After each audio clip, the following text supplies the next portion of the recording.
Hi guys, this is Hirosaki. This story is all about what if Naruto was known as a fairy guardian. In the past, he's a man known by many names, the Demon Brat, the hero of the Fourth Great Shinobi War, the Nanaidaime Hokage of the Leaf. Now, he is known as Fairy Tail's very own guardian angel, an urban legend of the world of magic, who goes by the name of Fairy Guardian. Before we start, kindly like and subscribe to this channel and look over the description box for the author of this amazing storyline. Welcome aboard! Chapter 11. You look so cool in those gears, Urza, Juvia said and turned her head to look at Urza while she and the other competitors for the first game were gathering into a group in front of Mato the pumpkin. Thank you, Juvia.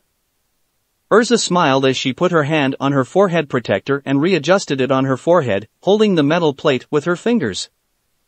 Taking some of the advices Naruto had given her during their training, she had added some improvements to Kunoichi armor, one of them being a holster that she wore around her right thigh. She also replaced the metal arm guards with a pair of chakra steel arm guards, which were lighter but much more durable and fit her fighting style perfectly. She also wore black shinobi sandals, fingerless gloves, and put on a form-fitting mesh armor underneath her top. You're very strong, Urza, Juvia continued as she looked at the taller young woman. But I don't have any intention to lose here. I wouldn't expect anything less from you, Juvia. Urza smiled with a nod of her head. Against someone like you, I'm going to have to go full force as well. Lion said as he looked at the two witches of Fairy Tail, but of course, it's for Juvia. The Rain Woman blushed furiously at his statement, but of course, she was more worried about what Gray would think than some sweet words from his rival. I'll be looking forward to fighting you, Lion. Remember that I'm also not going to hold back. Urza said with a confident smile before turning her attention back to the front, looking at Mato. Anyway, this has been bothering me since the preliminaries. What are you exactly? Exactly what I look like. The pumpkin said, clapping his hands together and tilting his head to the side. I'm a pumpkin. Urza shrugged. He might be just one of the organizers in disguise, but she couldn't care less about the situation Jalal and his friends had told her. Excuse me for a moment. Narpudding stepped forward. We still haven't been informed about what kind of contests we're going to take part in today. In fact, all of the contests are being kept secret, but regardless what it is, all competitions are being kept secret, but regardless of what it might be, having two comrades competing, Fairy Tail has a huge advantage, right? Wrong. Urza spoke up firmly before any of them could say anything. Having two comrades on the same battlefield is more of a disadvantage than an advantage, especially with two people who have never fought as teammates before. She crossed her eyes on her chest before continuing. Taking hostages, targets to threaten, interrogation for information. You should know that there are countless ways your opponents can use your friend to create their own advantage against you. She's right. Right. Rufus of Sabretooth nodded his head with a confident smile. I'm fine with it. It makes no difference to me. Jaeger nodded his head. I think it is okay too.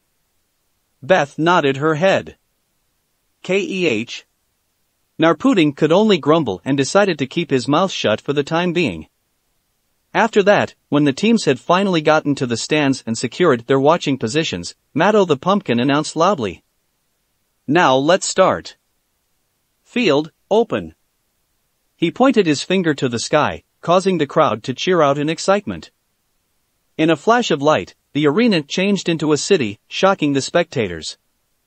In an instant, as the other competitors disappeared, Urza found herself standing alone in the middle of the whole city, which with just a single glance she realized it was a perfect replica of Crocus. Are we supposed to play hide and seek in here? Eve worried, looking around the city. Where shall we hide? Beth was worried too. Narpudding was unhappy and Rufus remained quiet with the same confident smile. This is weird. How are we going to play hide and seek like this? Jaeger commented, looking around.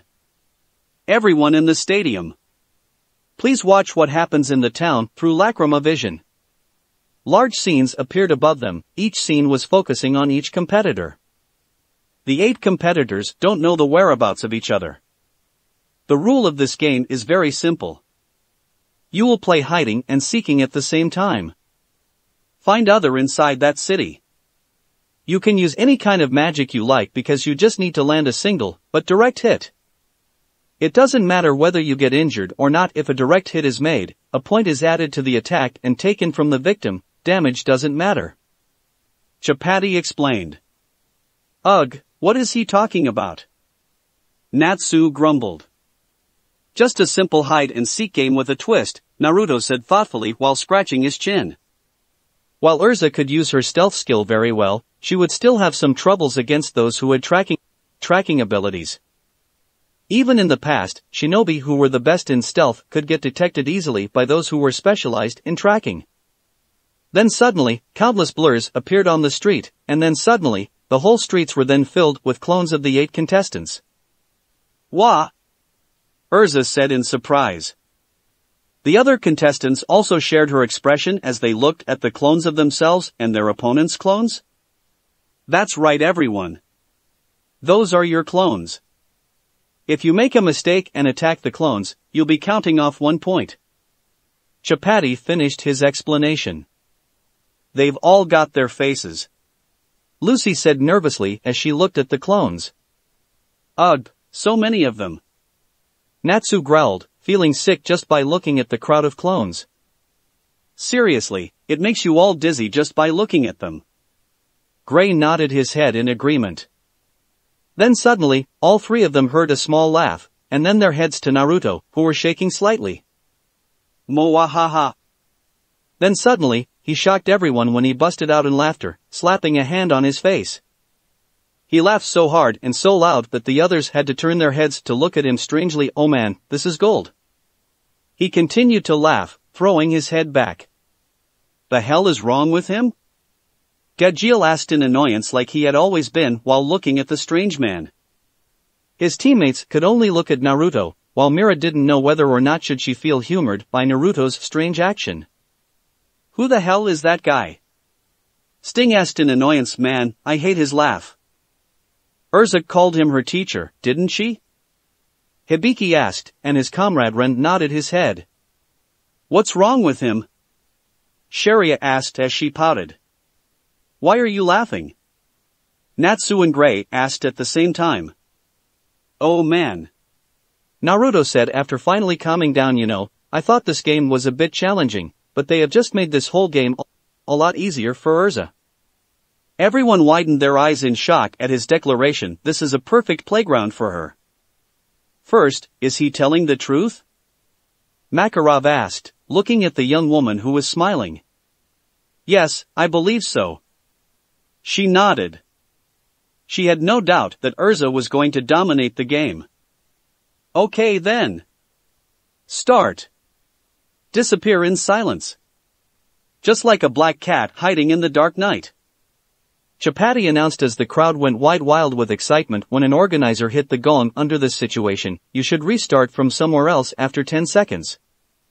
You can restart for no matter how many times within the time limit. The time limit is 30 minutes. The team that gets most points will be the number 1 team. Instantly, every competitor started looking for their opponents while doing their best not to get detected. The first 1 minute had gone with no noticeable conflict, aside from a few mistakes made by the other teams. However, when Juvia found Beth of Mermaid Heels, the battle was officially started. Beth used her magic, shooting multi-carrots at the Rain Woman, but every single one of them passed through her body harmlessly. Then Jaeger appeared from behind, tried to make a sneak attack on her, but Lion came to the rescue and froze him before he could make any move. You're welcome, my dear. Lion blew him a kiss, posing dramatically while dodging Juvia's sharp blades of water. Hey. Gray growled as he glared at Lion. Concentrate on the competition, will ya? Juvia wanted to use a more powerful spell, but before she could do it, Narpudding appeared behind her and attacked all 3 of them, hitting Juvia with his punch much to her surprise, earning himself 3 points in the process. What is Urza doing? Natsu asked as he focused his attention on Urza, who was still walking around aimlessly. Why doesn't she make any move? Can you see that no one has found her yet? Lucy asked. But it's not like she has found anyone either. Gray pointed out before looking at Naruto. That face tells me that you know what she is trying to do. Care to share? Just wait and see, Naruto smirked. Then suddenly, snow started falling from the sky, making everyone widen their eyes in surprise. What do we have here? Chapati said as he looked at the sky. Snow falling in the town? It was Eve of Sabertooth's spell. My Eve Kuan. Jenny smiled as she leant her cheek against the palm of her hand. PSH, does he think that we mages will get weak in the cold or something? Jaeger asked as he looked around. That's not it. Ichiya said, in this cold, you will see humans' breath. Clones are just illusion images, so the real human will show themselves. Ran nodded his head. That's the idea. I see it. The handsome mage of Blue Pegasus said as he looked up from the ground and looked around and shot forward, attacking every single mage he found, getting 3 points for himself. Lion was undetectable, because of his ice power, low temperatures didn't affect him. Urza looked around for a second before closing her eyes. Then, her breath became steady, slowing down and soon it disappeared. Hold on a second. Eve said as he looked around. He couldn't find the strongest woman of fairy tale anywhere. Where is Urza? She is holding her breath. Laxus nodded his head. But how long can she hold it? Mira asked worriedly. Last time I checked, around 2 or 3 hours, give or take a few minutes, Naruto answered simply, causing everyone to cry out in shock. Everyone is doing their best, but for some reason, Rufus of Sabertooth and Urza of Fairy Tail have not moved at all. Chapati announced as he looked at the two competitors who hadn't earned any point for themselves. They aren't catching anyone, but they're not being caught by anyone either. This challenge is far too simple. Rufus declared as he appeared on the highest building of the town. I remember perfectly. The nuances of your movement, your footsteps, your magical signature. I remember. I remember it all. Memory makes. Rufus started casting his magic, causing everyone to look at him in utter shock. Hoshi Furu Yoro and I, into the night of falling stars. Several beams of lightning, reminiscent of shooting stars, were released into the air and struck all of his opponents with great forces no matter where their positions were. Even with a water body, Juvia cried out in agony and fell down to the ground. Team Natsu was left shocked as they saw Urza being struck by the same lightning from Rufus. Narpudding managed to avoid the blast and shot into the air, straight to Rufus. Hi, you're sticking out like a sore thumb. He laughed and attacked the man. However, his fist passed through the Sabertooth's mage's body. Harmlessly. Crap, a clone. That was a memory of me standing there. Rufus appeared behind Narpudding and raised his hand. The same meteor then struck the Raventail's mage. I have no need for a decoy. He got them all. In one instant, he took the lead. That's the power of Rufus. That's the power of Sabertooth. The spectator screamed and cheered for Sabertooth, while its mages were grinning smugly, glancing at Fairy Tail's teams. This challenge isn't interesting at all, organizer. So, I have no need to hide whatsoever. Even if I were to be found, I wouldn't be able to hit me. What left of me is just a memory. After then suddenly, someone appeared behind him in a blur of swirling leaves, shocking him along with the spectators who were looking at him, even his team's members. Found you. Urza Scarlet muttered calmly as she summoned a kunai and slashed him across his back, causing him to cry out in agony before she delivered a powerful kick to his spine, sending him flying down to the ground. Fortunately, he was teleported away before he could hit the ground. How? Rufus gasped in shock as he reappeared beside the Urza who were lying on the ground. I hit you. There is no way Rufus' magic can miss a target like that, Sting shouted in shock. Then he and everyone cried out in shock when the red-haired woman in front of him exploded like a bomb, sending him away once again, earning Urza another point. That's not how our clones work. Mado cried out in panic, throwing his hands around wildly. Of course. Naruto said loudly and smugly as he raised both of his hands, because it's not your cheap clone. It is a shadow clone. Shadow clone? Natsu asked in amazement. You can create more shadow? Create clones, flame brain. Gray immediately corrected him, scolding about his stupidity. And that clone actually managed to trick us, Rufus and even the Lacrima Visions to believe it's the real one this entire time. How is that even possible? Makarov muttered. In all his life, he had never witnessed such a skill like that before. Putting her middle finger into the ring at the end of her kunai, Urza then swirled the kunai around before catching it in her hand, holding it upside down. Summoning another kunai in her other hand, Urza threw herself down, free-falling before she turned her body around in midair and landed on a nearby rooftop. The moment her feet touched the ground, the red-haired Kunoichi leapt onto the closet building, then the next one, and the next one. Wah! Natsu and Gray cried out dramatically as they threw both hands into the air. They had never seen Urza moving like that before, and with such speed and grace too. There are some minor problems there and there, but, basically, that's how we move around. Naruto explained with a smirk. Basically? Lucy exclaimed. That was too extreme in her opinion. With the speed Urza was moving, it didn't take her long to reach her first targets, Beth and Eve. Silently, they both agreed that she was a much bigger threat than each other, and decided to attack her at the same time. Eve fired a medium-sized snowstorm, White Fury, from his right palm toward Urza, but she simply rolled to the side to avoid it. Beth cast her spell and fired carrots that flew as fast as bullets, but they barely slowed Urza down, as she could dodge them easily by moving her heads and body from side to side. When she reached Beth, Urza slashed her weapons vertically, cutting the mermaid around her torso and getting her teleported away in a flash, taking another point. Instantly, she turned around and jumped at Eve, who raised his hand to cast another magic. However, before he could even open his mouth to shout out the spell, Urza got into him first, stepping onto his knee to climb onto his shoulder before wrapping her legs around his outstretched arm. She twisted around, throwing him to the ground with her. You are dead! Narputin cried as he jumped at Urza, trying to attack her with his massive hands, but Urza had seen him coming. Before her back could touch the ground, Urza had looked up and thrown the kunai in her right hand at him. The kunai impaled itself into his right shoulder, forcing the safety spells to teleport him away. W.I. Eve said, but Urza had already sat up and punched him in the face. After he had been teleported away, Urza lied down and raised her lower body and then jumped onto her feet. For massive petals with rows of rounded teeth on their inner sides and massive spikes on their outer ones suddenly rose from the ground around Urza and tried to close themselves around her. Keeping a cool head, Urza put a hand on the ground and summoned a windmill shuriken in her other hand, which she raised in the air behind her. Spinning it in her hand, Urza threw it at the petal in front of her, cutting it down in the process and opening a gap for her to jump out before the other three could close around her. The windmill shuriken continued to travel forward and reached the caster of the spell, Jaeger, who was too slow to dodge a weapon that was thrown with great speed. Wow! Mira exclaimed in amazement. I have never seen Urza fighting like that before.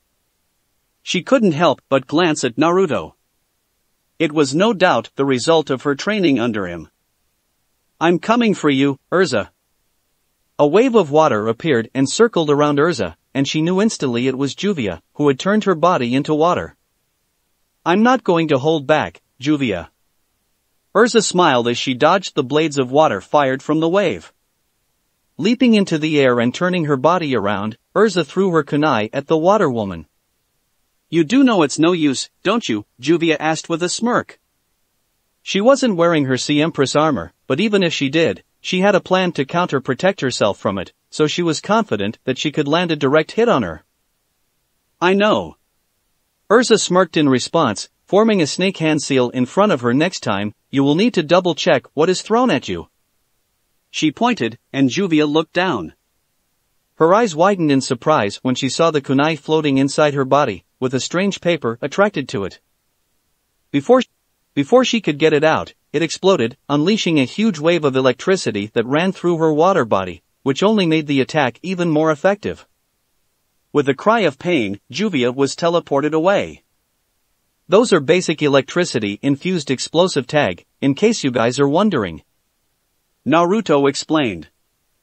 It was an improvement version of the traditional explosive tag, created by the mistress of weapons, Tenten herself. That's the basic? Lucy exclaimed once again in shock. That tag took down Juvia and could seriously hurt her in a real battle. Hold on, what is that? Someone exclaimed and pointed their hand at the giant foot of ice that appeared in the air right above Urza. It then fell down and slammed onto Urza, crushing her underfoot. You have your guard down, Lion Vastia said with a confident smile. Lion, behind you.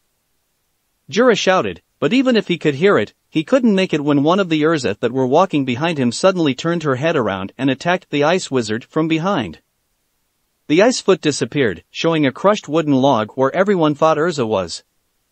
What is it this time? Natsu asked eagerly, getting excited.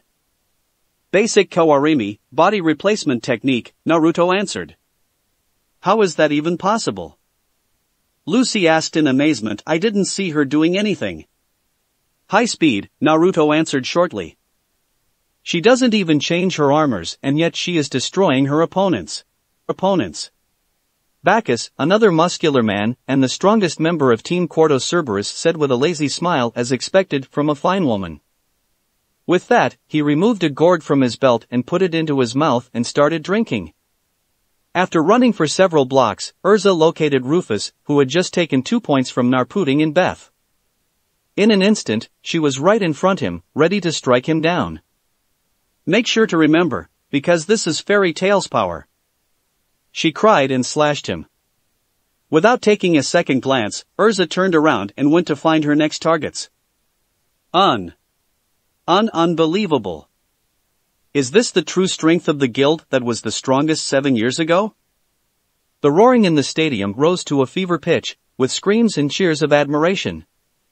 With her amazing and flawless performance, Urza had turned the people back to Fairy Tail. No longer were they booing them, they were cheering for Fairy Tail, for Urza and Chapati. The announcer riled them up even more. That's the end of the first even everyone. Urza Scarlet has dominated Hidden. That victory, no one can complain about this. The cheering has yet to stop. Urza-chan's just the best. Miliana cheered with a wide grin, while Kagura, who was standing next to her, were calmly looking at Urza. That's Ichiyo-san's girlfriend for you. Hibiki sighed with a nervous smile. I should have expected this. Jura clapped his hands while smiling. What an amazing skill. Simply magnificent. So this is Fairy Tail. Orga and the Wizards of Sabretooth looked less enthusiastic than the others while Rufus was limping out of the arena. I don't like this, at all.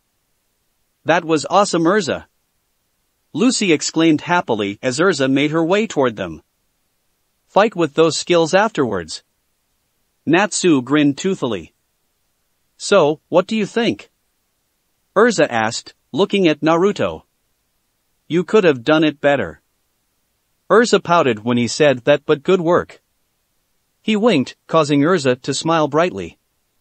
Ah, thank you, Sensei. With that, the result was announced. Fairy Tail Team A got the lead, while Sabretooth followed shortly behind. Lamia Scale and Fairy Tail Team B got the 3rd and 4th place, while Blue Pegasus captured the 5th position. Mermaid Heel, Quarto Cerberus and Raventail fell at the bottom 3. Go Fairy Tail, go! Mavis cheered earnestly and excitedly with the rest of the guild as the announcements came on. Now if you excuse me, Chapati cleared his throat to silence the crowd. Let's take a look at the battle system. A hologram appeared on the air, showing the matchups. The first matchups has been decided by the organizers themselves. I hope there are some interesting matchups, Yuzima commented. The first round on the first day, please welcome Naruto Uzumaki of Fairy Tail Team A and Bacchus Grow of Quarto Cerberus. The crowd cheered. They knew how powerful Bacchus was, and while they didn't know anything about Naruto, after Urza's amazing performance, they were all eager to see another Fairy Tail wizard in action. I'm first, huh? Bacchus asked with a confident smirk. Perfect. Oh. Naruto is the first? Mavis squealed excitedly while the members of Fairy Team were clapping their hands, cheering for Naruto. I am so exciting. Seriously. Naruto growled before sighing longingly, dropping his head. Oh well, it's too late to back away now. Better go with the flow. Do you best, Naruto? Lucy encouraged Naruto as he stood up and turned to leave. Yeah. Show him hell, Naruto. Natsu and Gray cheered while laughing like two maniacs, throwing their right hands into the air. Good luck, sensei. Urza called after him, before adding just as loudly, but you won't need it, will you? Naruto said nothing in response, only waving his hand. By the time he got to the arena, Bacchus had already gotten there long before. Who clearly didn't want to take him seriously. He was lying on the ground, with a bored look on his face. Go Naruto-kun! Mira cheered along with the rest of Fairy Tail. You're Urza's teacher, aren't you? Bacchus asked while shaking his gourd around, so you must be stronger than her. He pointed his hand at Naruto, his smirk still presented on his face, but tell you what, you don't look that good to me. Your point is? Naruto asked, raising an eyebrow. I can easily beat you.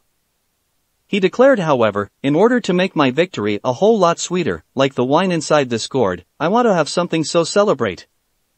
He then turned his head back to Naruto. How about we make a bet? Interesting.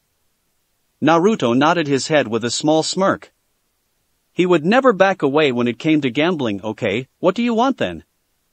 Your guild has some real beauties right there. Bacchus smirked. Widened. You're Urza's teacher, and you seem pretty close with that Mira Jane beauty. If I win, you lend them to me for a night, both of them at once. Instantly, the members of Fairy Tail roared in anger, while Urza and Mira Jane flinched in shock at what they just heard. Excuse me, what? Naruto asked, his voice lowered and his eyes became sharp. What did you just say? He wasn't deaf, and he heard every single word very clearly. For the first time in a very long time, Naruto felt something he hadn't felt in a very long time. Anger. How dared he talk to her like that? Lend the girls to me for a night, Urza and Mira Jane, both of them at once. Bacchus repeated his previous words before continuing. Bring them to. What are you going to do with them then? Naruto asked. However, his voice was icing cold, so cold that it sent chill down everyone's spine. Even Scylla, who were watching from a secret spot on top of one of the statues around the stadium, couldn't help but feel a little nervous. Well, I'm going to have a lot of fun with them, of course.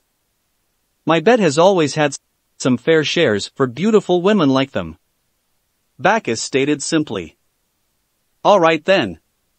Naruto said, giving him a void smile. You win, you're free to do whatever you want with the girls. He said, but if I win, I will break every last bone in your body. He stated murderously, creating a heavy atmosphere around the stadium. Pooh. Bacchus' cheeks puffed out as he tried to hold his laughter in. You're an interesting man, aren't you? You sure you can do that? I keep my promise. Naruto nodded his head curtly. Urza, what is that? His magic? How can he be so confident that he can beat Naruto? Gray asked, turning to Urza, who had fought multi-times with him in the past. His magic type is a type that focuses magical energy into his hands. It's a relative orthodox magic, Urza said with a serious tone as Bacchus stood up and got into a fighting stance. However, the secret of his strength is mastery of a martial art that allows him to use that magic to its fullest potential. It's called the Hikasho, hanging chop fist.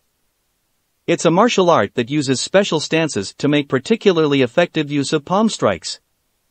But what is even scarier is that he added some improvement to that and created a drunken hanging chop fist. Drunken, like with booze, you mean? Gray asked. Yes, it's impossible to predict the drunken falcon's attacks.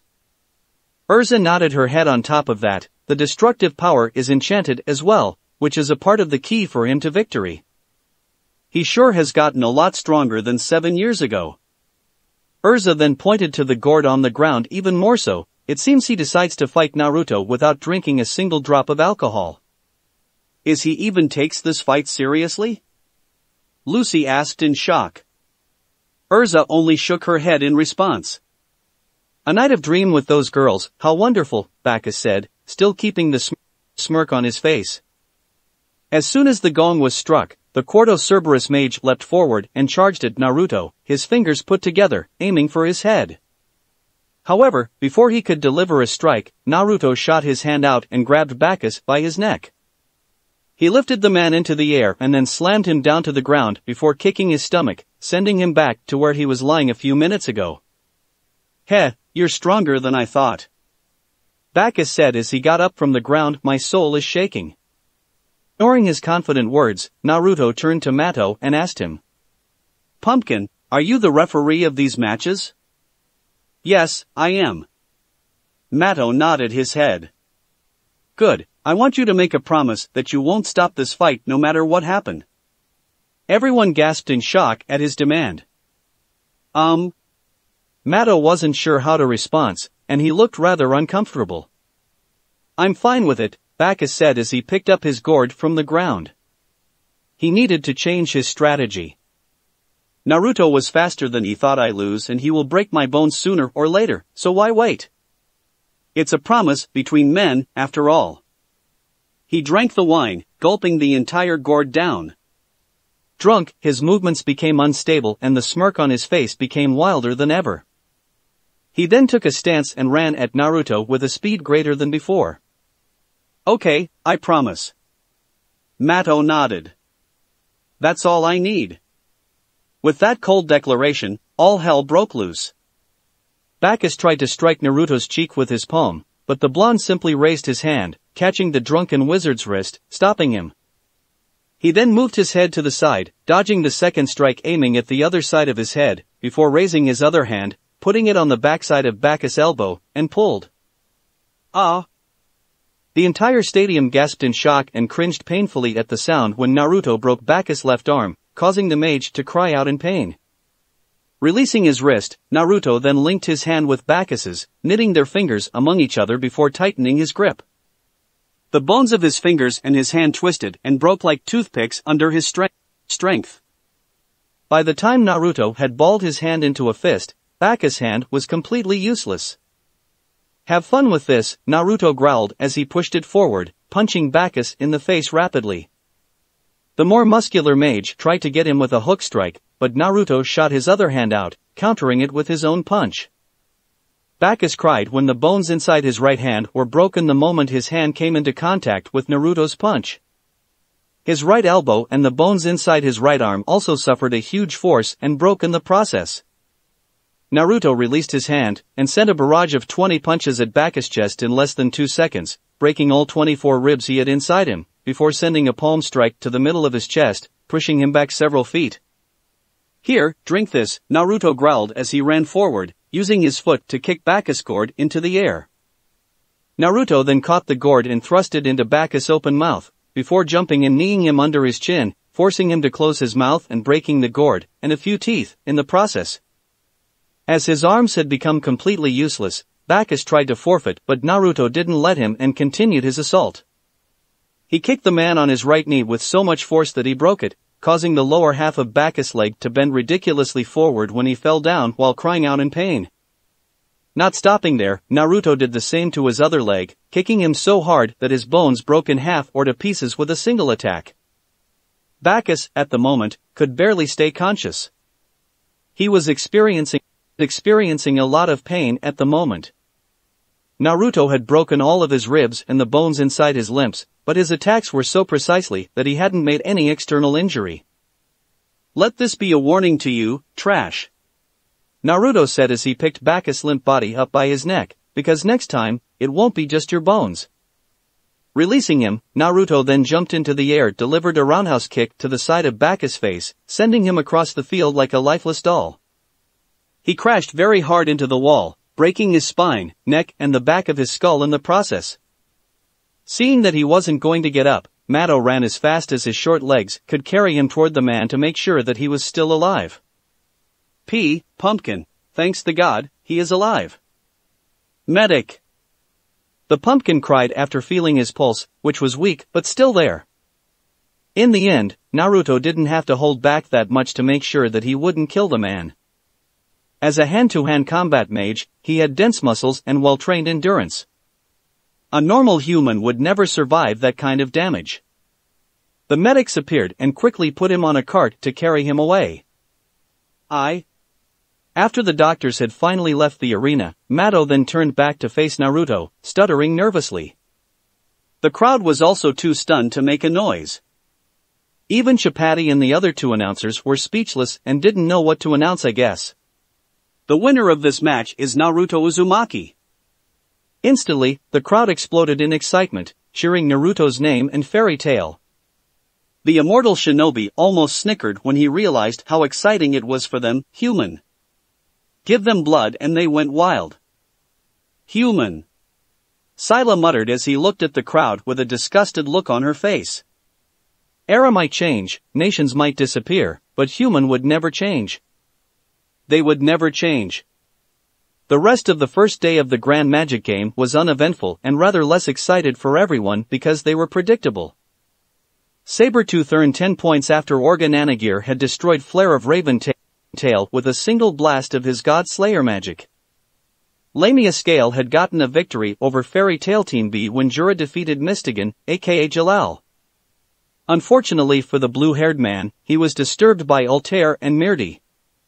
Blue Pegasus had claimed the 4th position when Renakatsuki defeated Arrow in a web of mermaid heel. Man, this shit was dark. Natsu commented as he watched the record of Naruto's match on a Lacrima Recorder. Oh. That's nasty. He cringed when he heard another breaking sound. Great job, Naruto. He grinned, giving the blonde a thumb up. After the end of the first day Grand Magic game, both fairy teams went to visit Wendy and Carla to make sure that she was okay before heading to the nearest bar of Crocus Town, with Kana being the one who was sitting inside when they arrived, which of course was not a surprise. Yeah. Naruto said lazily, waving his hand dismissively at Natsu. For a moment, I thought you were about to kill him right there. I was so worried you might overdo it, but it turned out that you knew exactly what you were doing. The third master of Fairy Tail said to him before standing up, holding his cup of beer above his head. So, let us give a toast to Naruto who fought to protect the flowers of our guild. Anyone else, aside Urza of course, from Team A, would have failed and let our girls fall into that lecherous bastard's hands. Naruto groaned when the members of Fairy Tail roared in agreement. The fuck, old man. What do you mean by that?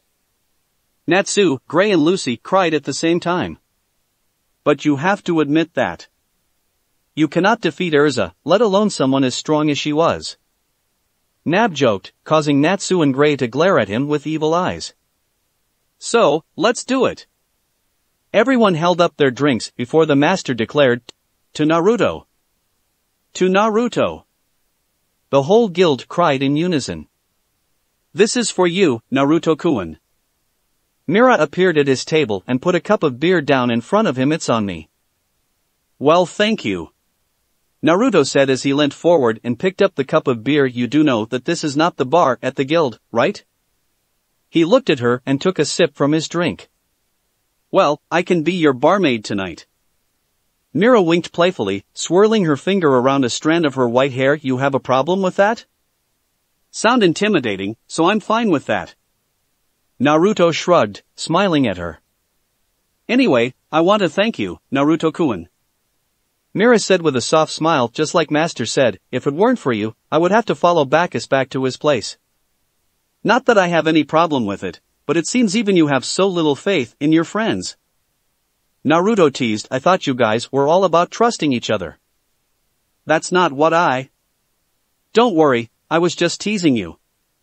Naruto shook his head, causing Mira to pout. And also, you're welcome. Anyway, I will see you later then, Naruto-kun. I need to get back to my team to discuss our strategy. Mira said, turning to the side and pointing to her teammates. Gotta find a way to keep up with your team somehow. We're supposed to be the elite team here and we're so far behind you guys. She walked away, muttering the last part to herself. Try your best then, Naruto called after her, before looking at the seat in front of him. The smile disappeared from his face as he glared at that person with half-lifted eyes. What? He pressed hard. Are you doing here? Ah, I thought you would be happy to see me. Mavis Vermilion pouted cutely as she kicked her legs back and forth. A ghost who stays a few feet away from its grave is a bad one. Naruto finished his cup of beer. You do know that my body. Corpse. Corpse. Naruto interrupted, but she continued with a low tone, holding her hand at her cheek. Isn't inside my grave, right? It still doesn't change the fact that you are a ghost. Do you know what people call a talking spirit that stays outside of a body? A freaking ghost. He raised his hands and lifted them up and down in front of her face, saying hauntingly, "Oh, a ghost. Would you knock it off?" Mavis wanted to slap his hands away, but her hands simply passed through his. He could touch her, but unfortunately for Mavis, it didn't work the other way around anyway. I see that you have made a lot of friends around here. Good for you? Friends? Nah, more like colleagues, aside from Urza, of course, she's my student. Speaking about Urza, here she comes. Both of them turned their heads to the side and saw Urza walking toward them, holding 2 empty cups and a bottle of beer in her hands. I will leave the 2 of you alone, you know where to find me. She told him before standing up and walking away. Good evening, Master Mavis. Urza bowed her head to the first master of fairy tale. How do you do? I'm fine, thank you. Good work today, you make me proud. Urza lowered her head and smiled gratefully. The short blonde then gave Urza a wink as she gestured her head toward Naruto. Have fun with him, okay? Thank you, Master Mavis. With that, Urza continued her path toward Naruto, and asked him when she got to his table, "Can I sit with you, sensei?"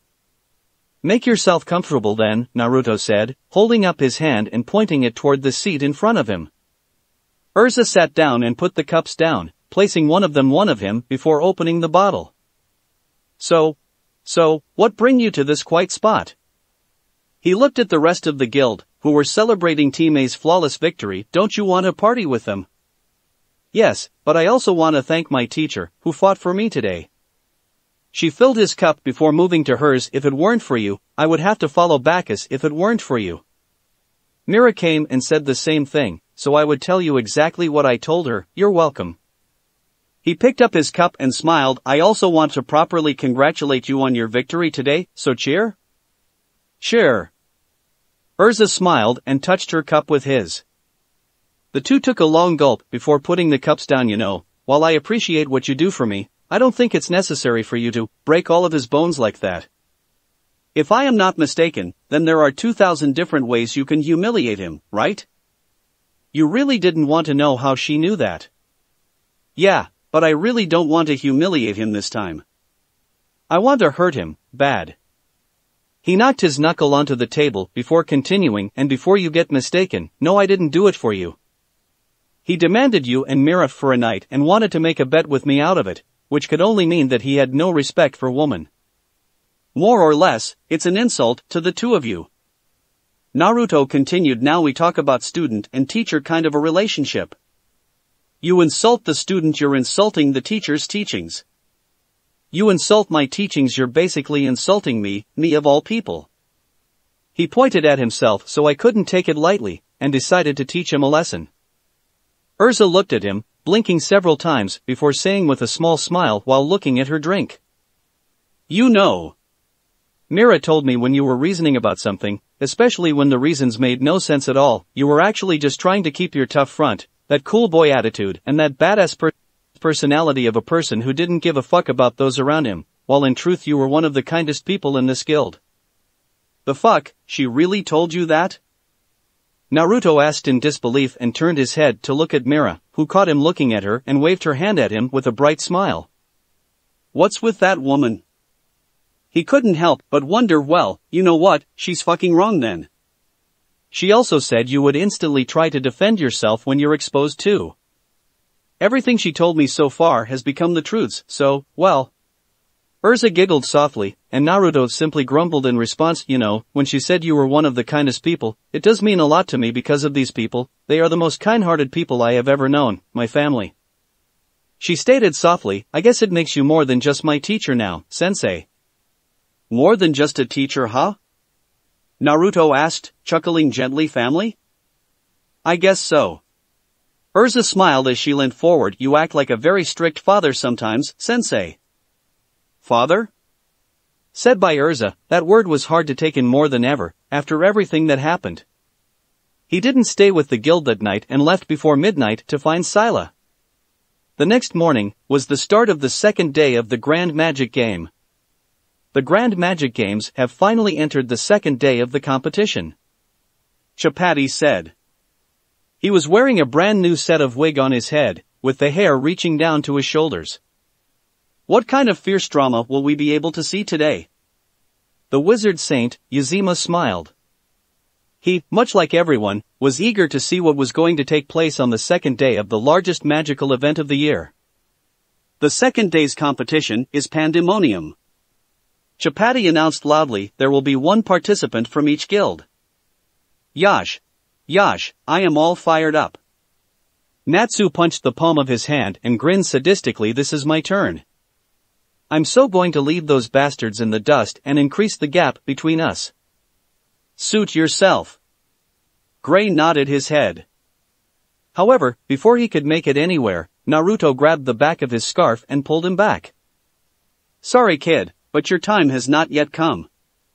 Naruto said humorously as he stepped forward. I will go. Oi! What the hell, man? Natsu asked in shock. Strategically wise, this is the opportunity for me to save myself from all the problem of this tournament for the next couple of days. He turned around and explained, I have already participated in a match yesterday. There are 5 of us. This Grand Magic Game is going to last for 5 days, so unless they want this tournament to become a simple wrestling show, they won't call me out again. Also, I decide to participate in this game because I don't have to fight in the first event again and you all will have your chances with them, right? Well, sound fair enough? Gray nodded his head in understanding while Natsu grumbled in annoyance because he was dying to fight someone. From Fairy Tail Team B, Kana volunteered herself for this event. She was the team's reserve and was there today to replace Jalal. While he was much stronger than the alcoholic woman, because the guest of the second day was Lahar, a Magic Council's member and also the captain of the custody enforcement squad, he couldn't participate.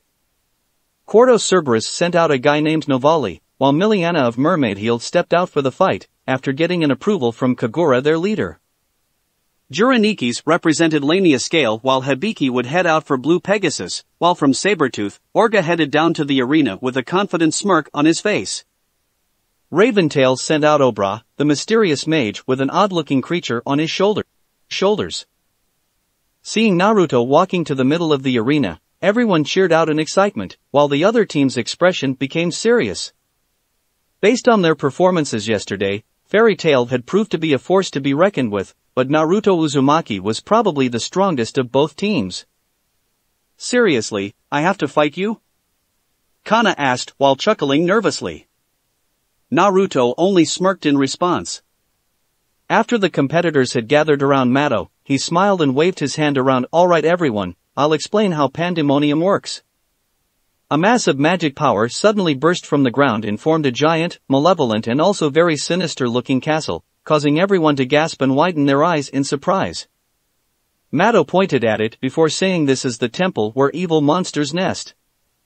This is Pandemonium. It's huge. Kana cried in shock. Awesome. Miliana couldn't stop herself either. Commencing analysis. Hibiki murmured, activating his archive with a smile and starting to analyze the place with his magic. Wild. Novali muttered with sweats covered his face, no longer felt so confident about it. Orga meanwhile stared up at it with disinterest. Jura glanced at Mato, where monsters nest, you say? Mato his head before continuing, that's the setting Cabo. Within the temple, there are 100 monsters. Well, we call them that, but they're really just magical tools we created. They won't go after the audience or anything, so don't worry. His words calmed the now nervous crowd.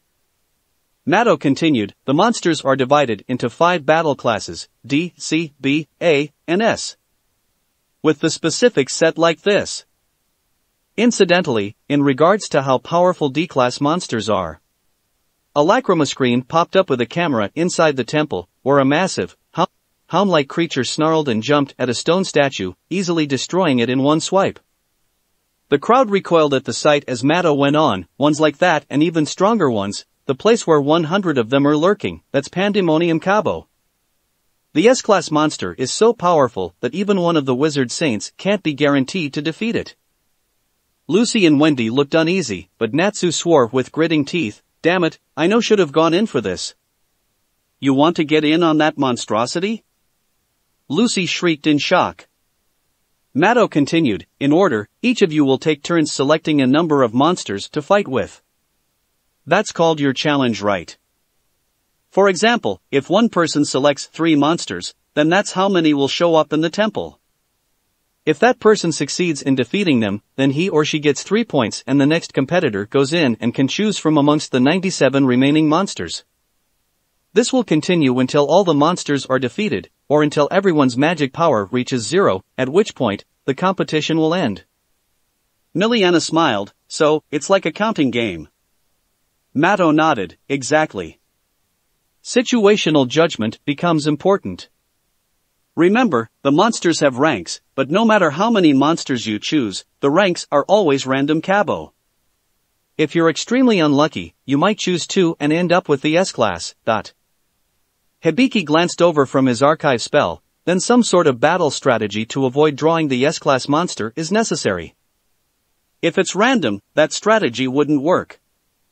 Orga dismissed with a snort. Hibiki shook his head, "Not quite.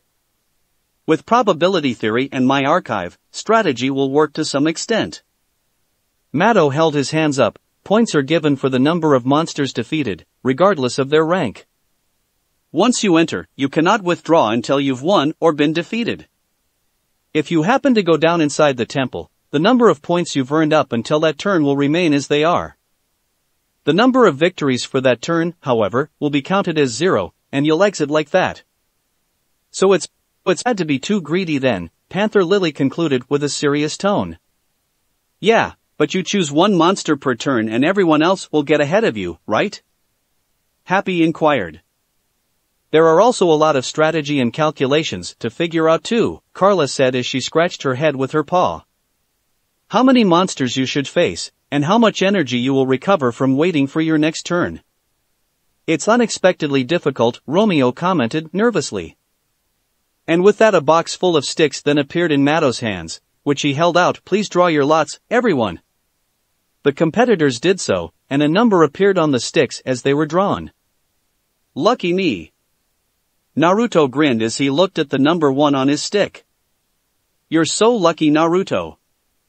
It'll go back to your turn the most," she said to him while laughing wryly. She got the last spot. "I was thinking that this competition would all come down to the luck of the draw," the blonde said with a small sigh as he stepped forward. "The luck of the draw?" Mato couldn't help but sweat dropped at his statement. "No, how should I put this? It's a game where maintaining your pace and situational judgment are more important than just the order of battle." Mato tried to explain, but Naruto ignored him. "Don't care." He then cracked his neck around. "Let's get this shit over with. I challenge all 100 monsters." Pretty much every single person in the stadium was stunned by his declaration, some of them even gasped in shock, and looked at Naruto in bewilderment.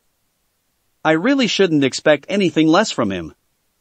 Urza smiled while shaking her head. She would have done the same if she were the one who represented her team. Mato tried to stop her as Naruto continued to make his way into the tower. That's impossible, Cabo. It wasn't designed so one person could possibly defeat them all. "Do I look like I care?" Naruto called back and the door was closed behind him. "Oh oi. Is he going to be alright?" Makarov asked worriedly as Naruto appeared on the lacrima visions around the stadium. "Don't worry." Mavis smirked mysteriously and didn't want to spoil anything more after that. Naruto soon arrived at a huge arena. "Oi, Urza." He suddenly called the name of his students, instead of saying his challenge. Nonetheless, it surprised everyone. "Urza, are you listening to me right now? Just speak, because I can hear you even from here." "Ha? Of course, sensei. Lacrima visions have been activated." She answered. Good. I want you to watch closely. He looked around, observing the area today. We're going to test your observation and calculation skills. Seriously, now I don't think is the right time to. Shut up and listen to your teacher.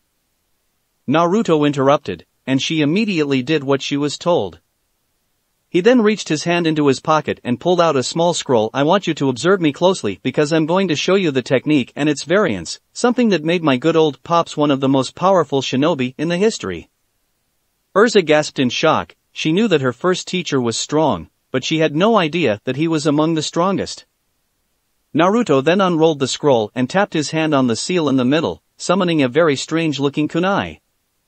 It had 3 blades instead of 1 and several black words written on the white handle. Naruto then caught the kunai and held it horizontally in his hand in front of him. This technique is called Hirosaki no Jutsu. He said seriously, the Flying Thunder God technique. Damn, that is one badass name. Gray said, and Naruto nodded his head in agreement before saying excitedly, I want one. He then turned to Erza and asked in shock, what are you wearing? The scarlet-haired mage was wearing black glasses. Glasses, it helps me think, alright? She raised her hand and summoned a small notebook and a pen. Don't look at me like that. I need to take note everything. Trust me because this is going to be really hard. She said when everyone, even Team B, turned their heads to look at her. Simply observe and tell me how it works at the end of the day. This technique is too hard for your level, because after all, it's S rank. S rank. Erza cried in shock, nearly dropping her notebook. What does he mean? S rank? Gajiel asked in confusion. Does that mean it's one of the most powerful ninja's techniques? That's right. Erza nodded her head and readjusted her glasses and started explaining to everyone. Unlike magic, ninjutsu, or ninja arts, are sorted into ranks, from the weakest ones, E-class techniques, to the most powerful of them all, S-class. E-class is the most basic and fundamental techniques for all ninja, like Koarimi, while S-rank is at an extreme level. The difficulties of ninjutsu also increase with their ranks. Some E-class can be learnt in less than a day, while most S-rank can take a lifetime to truly master unless you're a genius or have the talent for it. Does that mean that you don't know any high-class technique? Lucy asked. I know one A-class, but it took me 3 whole weeks to learn. Erza shook her head, causing everyone to widen their eyes in amazement. I also have never seen him performing any S-class techniques before. My challenge is 100 monsters. Naruto's call took everyone's attention back to the scenes. Monsters with various shape and sizes appeared and started crawling out from every corner of the area before starting to stalk Naruto like they were stalking a weak prey. 3 D-class monsters lunged at Naruto, who simply threw the kunai at them. Particularly, it looked harmless to them, and they dodged without trouble. What the? Erza and the other wizards gasped in shock when the D-class monsters fell down to the ground lifelessly when Naruto suddenly disappeared from his position and reappeared behind them, catching his kunai with his hand. How did he do that? They were sure that he didn't teleport because no one could teleport to one place to another and take down a group of monsters standing in the middle like that. In a brief moment, all they saw was a yellow flash. Naruto smirked before spinning his kunai around in his hand. Let the game begin. Chapter 12.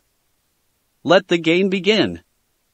With that declaration, Naruto shot forward with blurring speed, slashing the kunai in his hand relentlessly but with great accuracy, cutting down the D-class monsters that tried to lunge at him from every direction, leaving them either in 2 pieces or 3 pieces before they exploded in several clouds of smoke and disappeared.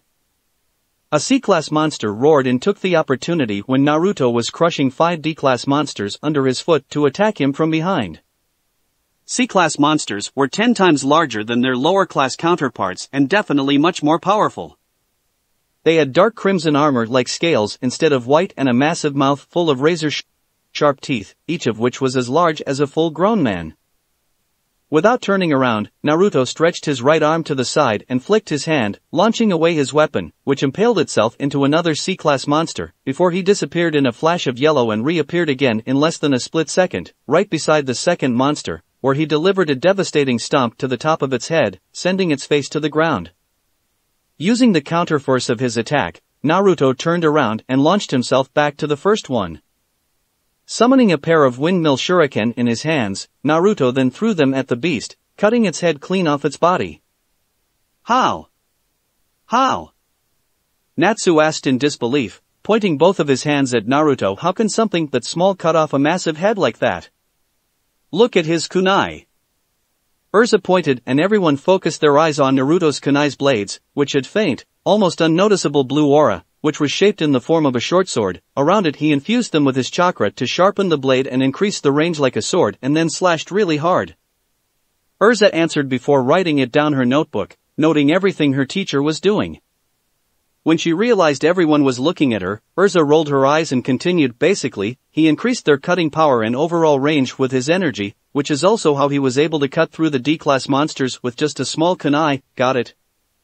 Oh, then why didn't you just say so? The young kunoichi wanted to facepalm when Natsu asked that question.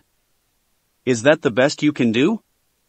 Naruto provoked as he landed on the spire in the middle of the room, looking left, right, under and above him with keen eyes and a smirk on his face. I have fought Kitty much more terrifying than you pieces of crap, you know? He continued, remembering Tora the cat and his hard days with that damn creature from hell.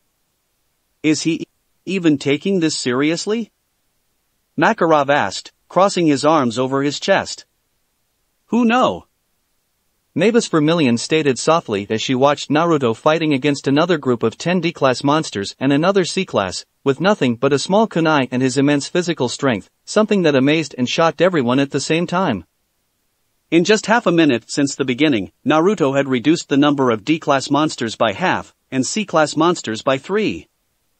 The fight continued, as Naruto was routed by 5 C-class monsters at the same time. However, instead of fighting like before, Naruto stabbed his kunai down to the ground and jumped into the air before summoning 6 more Hiraishin kunai into battle with his magic.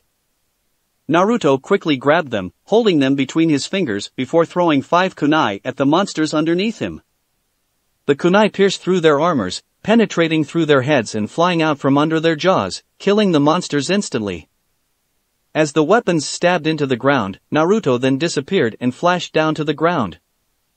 However, that moment didn't last any longer than 1/10 of a second, as Naruto had already disappeared even before the lacrima visions that were focusing on him could catch up.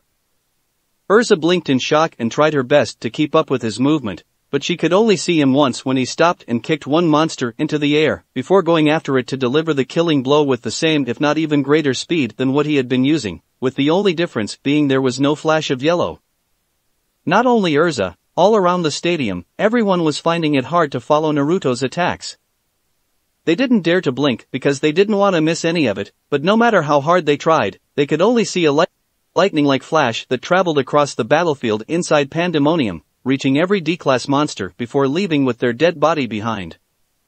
Those who couldn't keep doing it anymore looked to the right screen, which was displaying the number of monsters left in the arena, and gasped in shock when they saw the number of D-class monsters dropping faster than they could follow her. The moment the number dropped to 0 was also the moment Naruto stopped and appeared in front of them. He has defeated all the D-class. Chapati announced while trying to pick his jaw from the ground, unaware of the fact that the wig he was wearing was slowly slipping down from his bald head. One C-class then charged at Naruto from behind, but without the need to turn around, Naruto threw the kunai behind his back, before disappearing and reappearing behind the monster with the weapon in his hand, leaving behind the faint afterimage of the weapon's blades, which went all the way from its head to its tail, made when he slashed the monster at extreme speed. Even I cannot remember how he did that. Rufus, the person who had been defeated in the hands of Urza Scarlet the day before, muttered nervously as he witnessed the true power of her teacher. He could never remember something his eyes had failed to follow. Then suddenly, he was hit by a huge fireball coming at her from the right, but before anyone could ask if it was the end, the fire was blown away. You call that fire? Naruto, who looked completely unharmed, brought his head back, taking a deep breath in a very familiar manner to the members of Fairy Tail. Oh, oi. Don't tell me. Natsu cried out. No way. Impossible.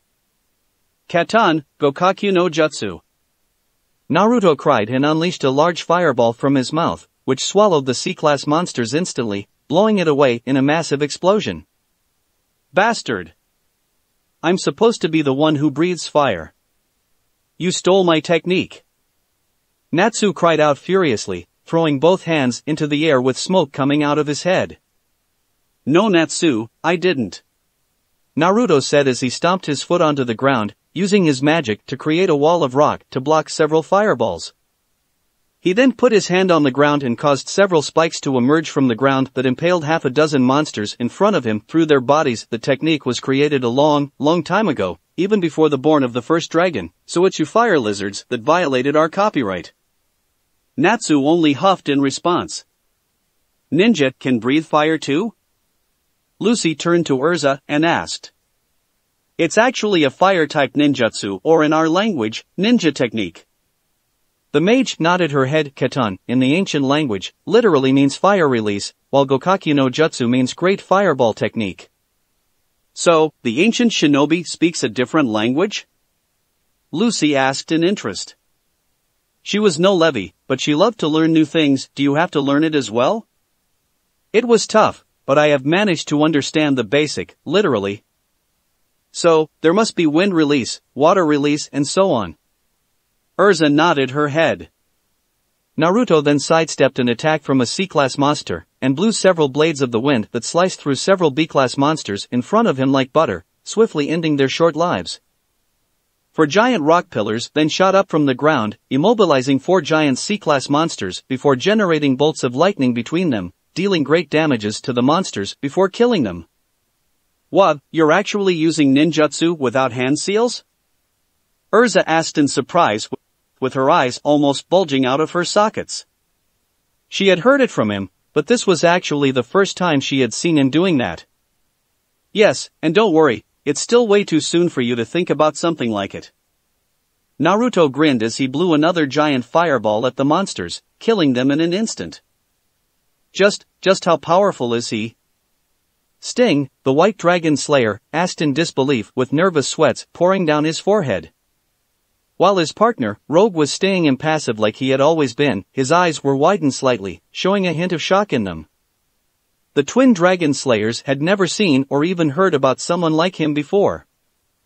This is not good at all. Orga clicked his tongue worriedly. He, who had the power to slay a god, wasn't even sure whether or not he could handle Naruto Uzumaki, whose speed alone was inhuman. Such power and confidence. A member Yukino Aguria, beautiful and buxom young woman with light color hair and dark brown eyes, muttered as she looked at Naruto. Not only did he fight with amazing skills and strength, but also with confidence she had never seen from anyone in her life. If only she had that kind of confidence. He made her feel so small and so diffident. But there are still many monsters left, and all of them are much more powerful than the ones he has defeated, Laxus said as he crossed his arms on his chest. He can take down D and C class monsters just fine, but what about the higher classes monsters?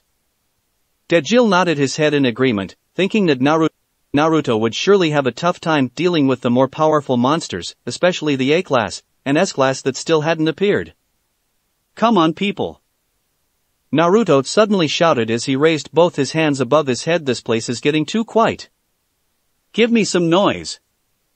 Instantly, the crowd cheered and started chanting Naruto's name. The wizards started looking at the audience, amazed by their reactions to his call. Now that's more like it.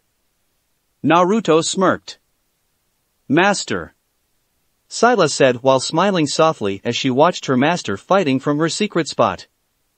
It was the first time in over 400 years she had seen him enjoying something that much before.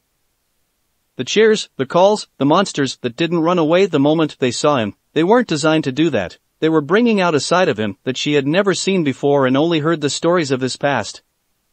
However, it was also the first time she had seen him being so reckless.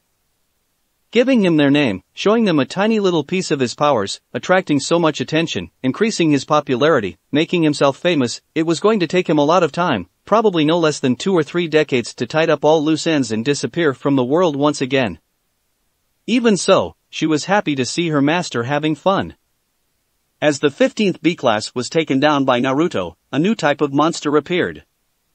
This one, however, matched the preceded monsters but stood tall on its hind legs, had blue armor like scales, limbs larger than its own body, a long tail with a spiked ring at the end and a glowing mouth. The energy inside its mouth glowed brighter, and with a thunder-like roar, it shot a beam of energy at Naruto, who disappeared and reappeared at the other side of the battlefield in an instant, causing the monster's attack to hit the ground harmlessly. Laser beam, seriously? That's the best you people can come up with? Naruto said mockingly before leaping into the air, raising his hand above his head and created a Rasengan, which then increased dramatically in size much to the shock of everyone. As he reached maximum height, Naruto then shot down, slamming the Rasengan into the monster's chest, shattering its armor in an instant before he denoted it, blasting the remains of the monster away, spinning like a pinwheel inside a massive vortex. It crashed into Pandemonium with such force that the wall behind collapsed before it disappeared. Whoa! Natsu gasped excitedly, what is that? He turned to Urza and asked with the same tone. This is the Rasengan. Urza explained, this is the strongest and only A-class technique I know. Is that the one that took you 3 weeks to learn? Lucy asked in amazement. That's right, with only one different. Urza held out her hand and created a Rasengan, but it was only slightly larger than her hand. They were identical, only the sizes were different. I'm still working on the larger version, but still, I didn't have an idea that a Rasengan could get that big. She stated. Her visible eye widened dramatically. It is pure energy, so the more chakra you put into it, the harder for you to control. But is it wise to waste so much energy in a single attack like that in a battle like this? Jura questioned curiously. From what he could see, after observing Naruto from the beginning of the match, the technique was pure energy. How could Naruto release his energy and use it in such form was beyond him, though. More and more monsters appeared inside Pandemonium, and the A-class monsters soon joined the battle. They were muscular ape-like beasts whose skins were reddish in color. Their bodies were clad heavily in his armor and their heads donned samurai helmets. There were 4 of them, and each doubled the size of a B-class monster. The C-class and B-class started firing their attacks at Naruto, targeting him from every direction. However, with a smirk on his face, Naruto easily dodged them, moving between blasts with little to no trouble. As an A-class tried to whip Naruto with its giant tail, the immortal shinobi performed a backward somersault, with his hand put on its scale for a split second to dodge the attack, before waiting for the moment the monster's tail hit the wall to climb onto it. Running up its body, Naruto created a normal-size Rasengan, which was still much larger than Urza's Rasengan, and blasted the monster's head apart with it. Throwing his kunai to the right, Naruto flashed to the B-class monster at that direction and threw several explosive tags into its mouth that exploded the moment it made a mistake of firing laser beam attack at him. Then suddenly, as soon as Naruto returned to the ground, a huge fist rocketed toward him from above. The attack was devastated, as the ground where he stood exploded and kicked up a huge cloud of dust, engulfing half of the monster's arm. Oh! It's a direct hit! Chapati shouted as he leant forward on his announcing table and looked at the lacrima visions to make sure that Naruto didn't dodge that attack by flashing away again. Is Naruto finished? The entire stadium became quiet as everyone held their breath and waited for the result. Hold on a second. Lahar suddenly said as he looked at the ape-like monster. What's wrong with the monster? Just like what he said, the A-class monster that attacked Naruto was struggling, moving from side to side while its right arm was remaining exactly where it was. It didn't take them long to realize that something, or rather someone, was holding its hand back, keeping it from moving it anywhere. When the dust was clear, the audience was completely surprised when Naruto appeared to be unscratched, standing in the same place with a serious expression on his face. His right hand held out, and it was firmly holding a hand that was much, much larger than his without any problem. However, what stunned everyone the most when the screen zoomed in for a close-up of his face were his eyes, which used to be cerulean blue, had turned yellow, with toad-like pupils and orange pigmentation around their eyes. As everyone was still stunned by this sudden outcome, Naruto held his free hand out and formed a Rasengan, which increased so much in size it became even larger than the largest one they had seen from him. Taking a step forward, Naruto then pushed the creature back despite the differences between their sizes before he jumped into the air and slammed the gigantic Rasengan into its chest. Naruto burst the Rasengan immediately after, sending the monster into the air with so much force it crashed through the ceiling, or rather the floor, because Pandemonium was upside down, and kept flying up until it outdistanced the highest spot of Doma's Flow before dispersing in a flash of light. Without wasting any more time, the blonde calmly headed into battle. Unbelievable! Makarov muttered as he fell on his butt. He has finally gotten serious, hasn't he? Mavis asked with a small smile while Naruto took down monster one by one, or even two at the same time with ease. However, she couldn't help but wonder what he was doing, and his intention. Because she was well aware of his powers, Mavis knew he was more than capable of demolishing Pandemonium with just Rasengan, and his skills as the strongest shinobi in the history, so there was no reason for him to tap into a greater level of his power to fight monsters that paled in comparison with the ones he had fought in the past. It was probably not a part of his teaching.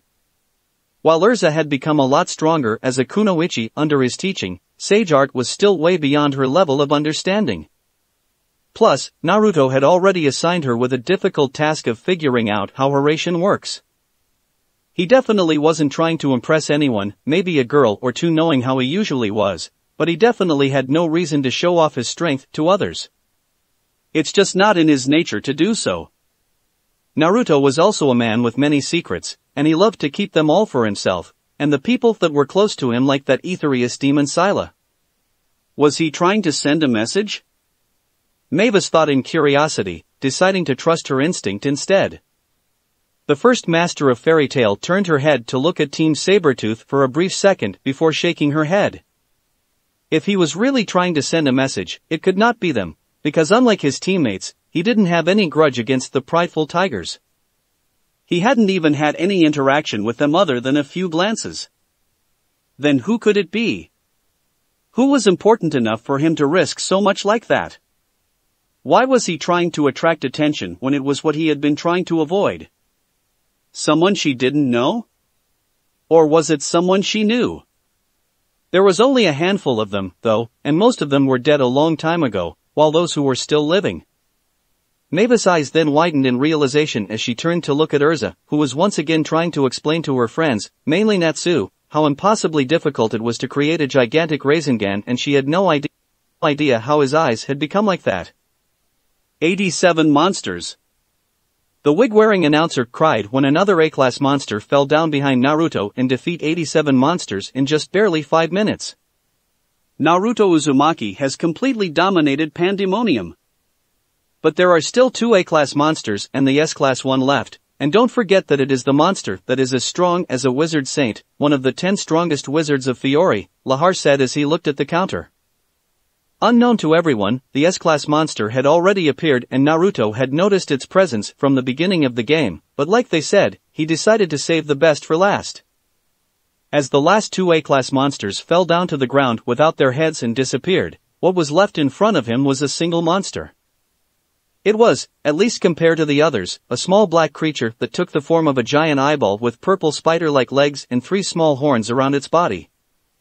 So, only you left? Naruto asked with a small smirk, pointing his kunai at the creature as it glared at him with a giant, half-lifted eye. You must be the S-class monster, aren't you? That little thing? A spectator exclaimed in surprise. You're kidding me, right? Natsu said as his right eye twitched violently. That thing is the S-class? What a left-down man. Gray nodded his head in agreement. Is she serious? Orga said as many nodded their heads in agreement. There's no way that puny thing is the S-class. Moving at that speed, there is a chance that he might have taken the top-class monster down already. Well, you must be extremely stupid to refuse to accept the truth. Naruto stated mockingly as he pointed at the eyeball monster that one is obviously the S-class monster, simply because it's the only one of its type around here. Naruto then asked, so, are you going to reveal your true form or not? I'm running out of patience here, he said while cracking his neck around. True enough, the eyeball began to glow, growing exponentially as its body changed. This is why I told you it was impossible, pumpkin. Matto cried as he waved his hands around. It's set up so that when the S-class monster becomes the last one left, its power is tripled, pumpkin. His declaration caused everyone to widen their eyes in shock, but Naruto only raised an eyebrow in amusement. Is that so? Naruto asked, then come. He stated confidently, holding out his hand. As the light faded, a giant humanoid monster appeared and stood in front of Naruto, looking down at Naruto with 3 glowing eyes. It was so big that Naruto, who stood at 6'3", couldn't reach its ankle. Its body was clad heavily in dark-colored armors, with the eyeball, its first form, resided the front part of its torso. Man, the king put a lot of money into creating this thing, didn't he? Naruto asked before commenting, what a waste. I don't think now is the time for that, Naruto-kun. Mira said while smiling nervously. She too, much like everyone, was rather terrified by the size and appearance of that monster. It was probably the largest monster they had ever seen in their life. Alright, Urza. I think that's enough information for you, Naruto said as he turned the kunai around and dropped it to the ground before sidestepping to dodge a giant foot when the S-class monster started attacking him. Remember to finish your homework before midnight, he reminded her as he kept dodging his opponent's attacks. I will. Urza nodded her head, but she didn't put her things away, so, can you take it down? Of course, I can. Naruto nodded his head as he rolled to the left before standing up and leaping backwards several times to make some distance between him and the beast, which turned its massive head around to look for him. With how fast he moved, it wasn't easy for the monster to follow his movement. Alright, I want you to watch carefully because I'm going to teach you how to do this next. Really? Urza asked, immediately brightened up while her eyes were sparkling with excitement. Have I ever failed to keep my words? Naruto asked as he raised his arm, holding his hand above his head before creating a large Rasengan. At first, it appeared to be a normal one, but then, 4 small energy-like blades appeared and started moving around the Rasengan. As the blade became larger and spinning around their core faster, giving it the appearance of a massive energy windmill shuriken, the technique started giving off a loud screeching sound that could be heard all over the domus flow. They could also see that the wind had started to pick up. Wah! Urza gasped in shock. Futon, wine style, Naruto said as he brought his hand back Rasen Shuriken. With that declaration, he threw the Rasengan at the giant monster in front of him. While many older wizards were wondering in amazement how he could throw such a dense energy like that away from him, the younger mages and the audiences looked unimpressed, because they had expected more. Can it really do anything to that monster? To tell you the truth, I don't want it to get any bigger than that, Mavis answered as the Rasen Shuriken pulled up from the ground, heading to the S-class torso, where the blades cut into with ease before the center Rasengan exploded. What no one had expected was the size and the destructive power of the explosion, as it was a gigantic vortex of the wind that swallowed the monster into it completely. The shockwaves raced out, shaking the entire pandemonium, while within the dome of wind, countless microscopic wind blades were created, and they attacked the S-class at cellular level from every direction, shredding its armors and tearing every single core inside its body apart. The damages were so great, that when the vortex of wind disappeared, the monster, or at least what was left of it, started breaking and crumbling down before turning into the dust and disappear. He did it! Chapati exclaimed in disbelief, awestruck by Naruto's performance. With one single attack, he has defeated the S-class monster. Naruto Uzumaki has conquered Pandemonium all by himself, he shouted, causing the crowd to roar and cheer in excitement. It's flawless. Fairy Tail wins this event. That was incredible. He's amazing. Is this Fairy Tail real strength? That's no big deal. Lecter, stings exceed, said as he pointed his hand at Naruto. We could have done the same thing. He stated, trying his best to keep a confident tone. This year isn't going to be easy for any of us with someone like him around, Lion said as the upside-down tower disappeared, allowing Naruto to return to the ground. That was amazing. You really have done it. Lucy said as she approached Naruto with the rest of the team. You're really strong. Of course. Naruto nodded his head with a smug smirk. Without a scratch. Gray smirked as he looked at Naruto, who shrugged in response. Man, I don't think any of us could do it without being badly beaten. Is there anything you want to say, Netsu? Naruto asked the pink-haired boy, who was glaring at him. Why didn't you use that technique from the start? Natsu asked. I mean, you could literally destroy everything from the beginning. Why you look at that, Natsu Dragneel is thinking for once. Naruto mocked, causing Natsu to have the urge to attack him, which was normal. Relax, I was just kidding. To answer your question, well, it's because I don't want to. He crossed his arms over his chest and continued. I mean, where is the fun of doing something like that? I got dragged into this tournament for no reason at all, so I better have fun doing it and make the most out of it, rather than being annoyed all the time. Oh, Natsu nodded his head in understanding before grinning. You're one hell of a guy, aren't you? He then pointed his finger at Naruto's face. Yash. Fight me when this tournament is over. I have to kick your ass. Do not point your fucking finger at my face, brat. Naruto stated blankly and slapped Natsu's hand away. Also, I'm not going to fight you. It's annoying, waste of time, not to mention too troublesome. Boo! Natsu booed, bringing his thumb down. And last, but not least. Naruto then turned to his student, who was looking at him with a puzzled expression. I take that you have a lot of questions for me, haven't you? I have. Urza nodded her head. Why didn't you tell me Rasengan is an incomplete technique? Ah, so you have already figured it out, aren't you? To be fair, I didn't tell you because it's quite complicated to understand and learn, and you weren't ready to handle it. Naruto smiled, nodding his head.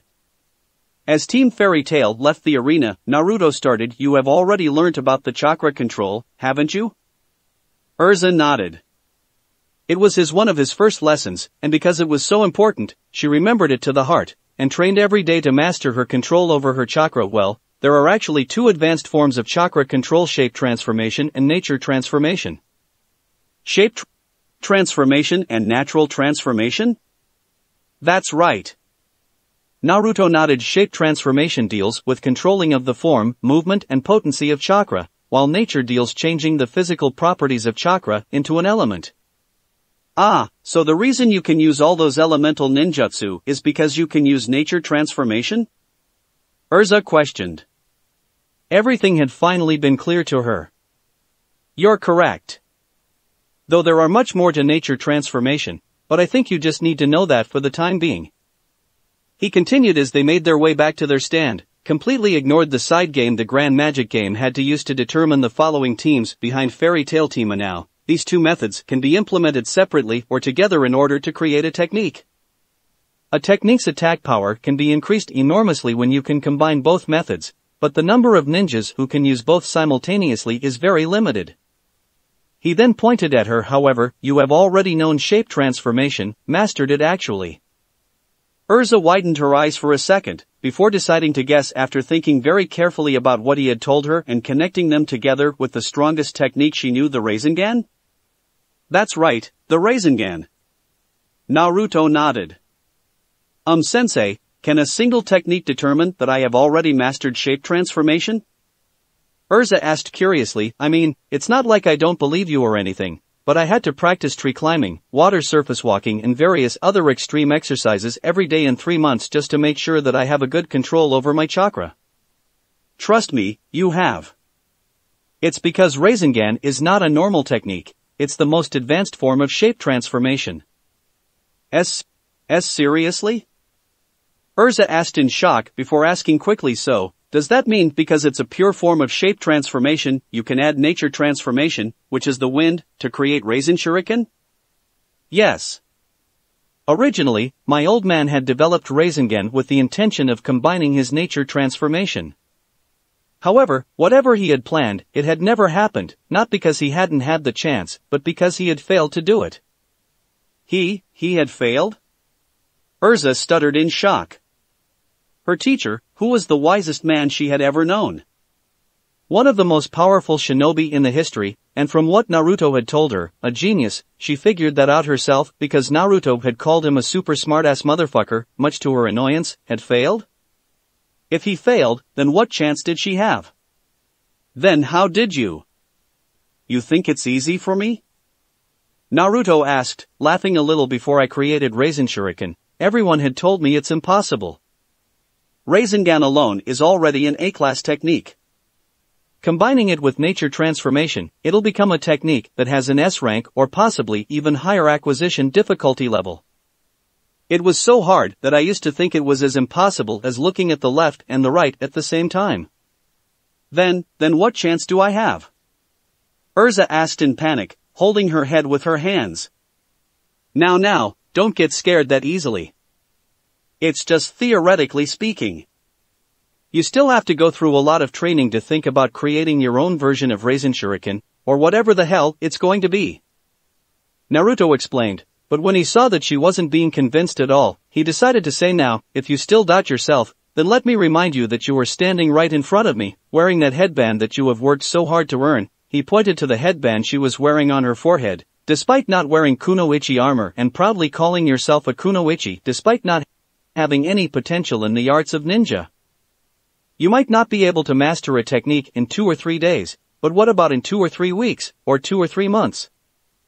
A genius has their limits, but a hard worker doesn't. You're no genius, Urza, and you have never stopped working hard to become what you are right now. So, listen to your teacher, have more confidence in yourself, alright? Urza could only stare at him in surprise. She hadn't expected something like that coming from him. He had always been such a jerk that she used to think that everything came out of his mouth was full of venoms and humiliations to the people who were listening, so to say she was shocked to hear such a nice thing from him was a huge understatement. Nonetheless, it was truly heartwarming. A soft smile broke out on her face as she nodded her head alright. Naruto turned around and released a breath that he didn't know he had been holding. That went way better than he thought. It had been a very long time since the last time he tried the mentor role to someone and was not being an asshole or a jerk about it. Naruto then glanced to the stand to his left when she had the feeling of someone watching him and saw the girl with the only girl of Team Sabretooth looking at him. When their eyes met, she immediately looked away and returned her attention back to the arena, making Naruto wonder if he had already made a fan out of the opposing team. Alright, Naruto asked Lucy as he stepped forward and looked at the arena. The other contestants were standing around a machine that was called Magic Power Finder, a device that when hit with magic power, that power would be presented numerically. Because of that, MPF was a device that was used to determine and measure a mage's attack power.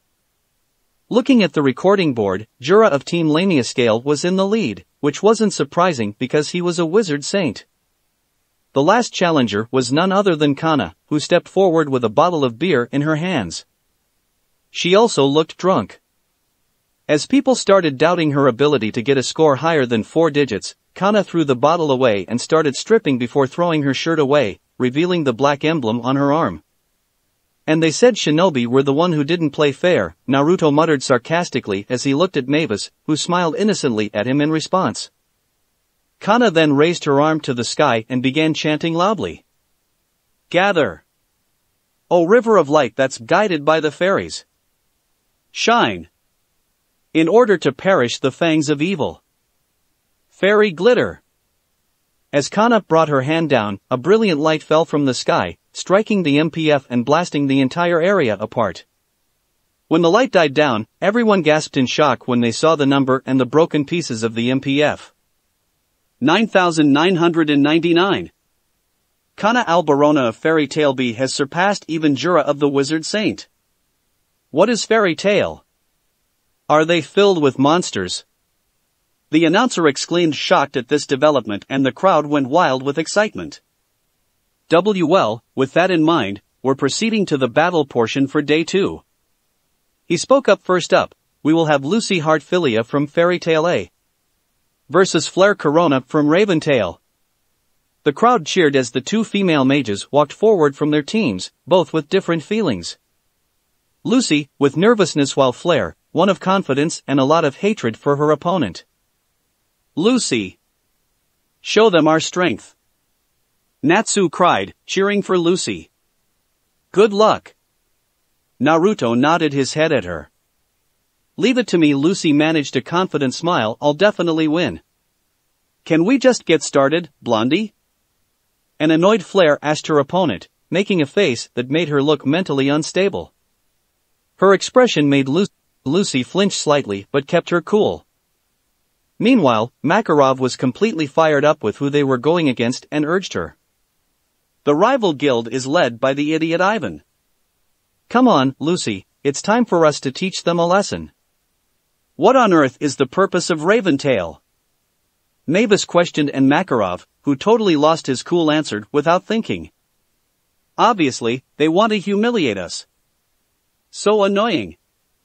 Mavis sighed and shook her head. I'd be fine if it were something as small as that, Mavis muttered as she turned back to the arena. Well, now, the first round starts. Immediately after the signal had been given, Lucy took out one of her golden keys and summoned her spirit open. The gate of the Golden Bull. Taurus. The white cow appeared and charged at Flare with his battle axe brought back. He slashed his axe at Flare, who quickly jumped and dodged, but Lucy had already had another key in hand open, the gate of the Scorpion, Scorpio. With that chant, she summoned her second spirit, Scorpio, who put both his hands down to the ground and fired a tornado of sand at Flare. The Reveltails, which only smiled in response and used her magic, extending the length of her hair to create a shield in front of her, successfully blocking Scorpio's attack. Taurus. Sand of Scorpio. Lucy ordered, and sand began to swirl around Taurus' battle axe. Sandstorm axe.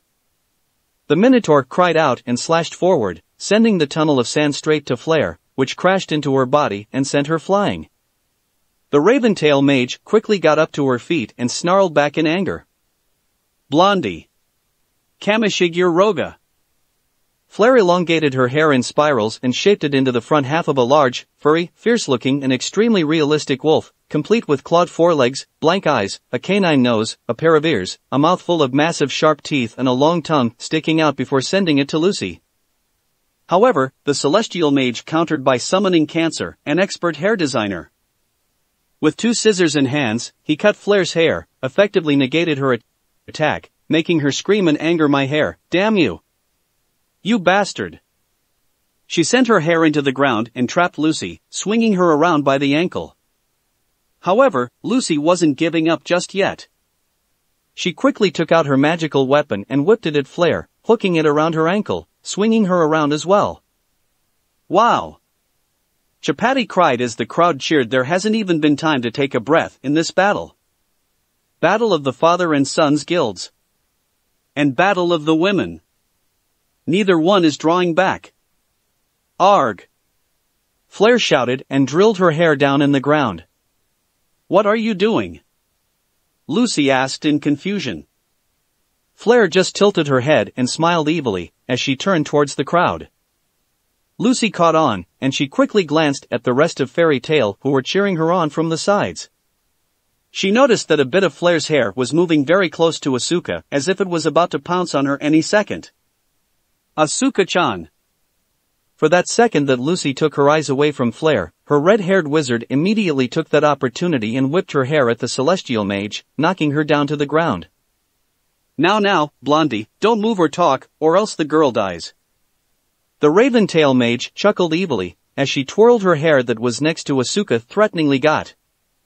But before she could finish her sentence, a voice interrupted her. Oi, Lucy. The blonde instantly snapped her head back and widened her eyes in shock and also relief when she saw Naruto standing right next to Asuka, his hand gripping the strand of Flare's hair. Keep your head in the battle, will ya? He encouraged her with a small grin. Naruto. The master cried out in shock before looking the hair in his hand after he had ripped it apart with his hands in a place like this. Naruto. Mavis titled her head to the side and smiled at him as Naruto flicked a few strands of Flare's hair away. You're welcome, Naruto smirked, waving his hand at her and walked back to his position. Lucy gave a thankful glance to him before she glared at her opponent, bringing a new key up after closing Taurus and Scorpio's gates open, gate of the twins Gemini. She called out to her spirit. In no time, she was free from her bound and ready to go. Turn into me. She shouted. Yes, master. Gemini, who took the form of a naked Lucy, with only a bathrobe wrapped around her body, appeared. Why are you wearing a towel? Lucy cried out in shock while the crowd going wild again. This is the last clothing you wore the last time you summoned me, master, Gemini responded, as they grabbed the bath towel, ready to strip. And no. Don't. Lucy cried, stopping Gemini anyway, let's do it. Gemini understood, and rushed to their master's side to perform a spell that would surely defeat their opponent, as well as surprise the audience. Then they joined hands and chanted the incantation. Magical power flared strongly around them as Lucy's magic power was doubled with the help of Gemini. Survey the heaven, open the heaven. All the stars, far and wide. Show me thy appearance. With such shine. O Tetrabiblos. I am the ruler of the stars. Aspect became complete. Open thy malevolent gate.